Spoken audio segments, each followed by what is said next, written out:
Now, this illustration deals with overcurrent protection for conductors and equipment. In accordance with Article 100, which defines overcurrent, 240.3 deals with protecting the equipment with the overcurrent device, and 240.4 deals with protecting the conductors. Now, with this thought in mind, let's review the phase-to-phase short circuit that we see at the top of the illustration in the metal conduit. Now notice, phase-to-phase, phase to ground is considered short circuits. Now when I say ground, I'm talking about the neutral.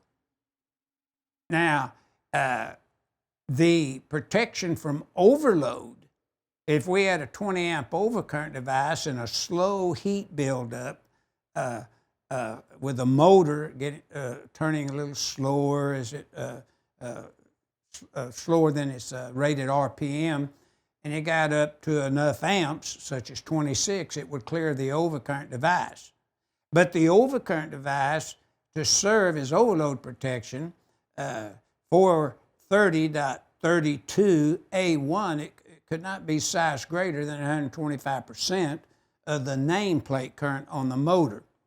Now, the very bottom one shows a short circuit from phase to ground in this case. And that's where the hot conductor or the ungrounded phase conductor touches metal of an enclosure, raceway, metal of a junction box, pull box, device box, and so forth. That's a ground fault. Now, sometimes people get a little confused here. They say, well, you know, that equipment ground and neutral both connect back at that panel board to that bus bar that's common in this case and earth grounded. Yeah, that's true.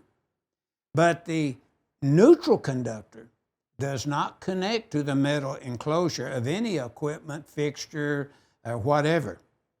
But the equipment ground is connected in parallel with a metal enclosure, metal conduit, and junction boxes and so forth, and routed back with the neutral and the phase conductors and connected to earth ground.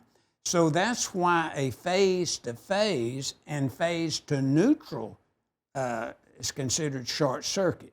Now, Article 100 defines your ground fault.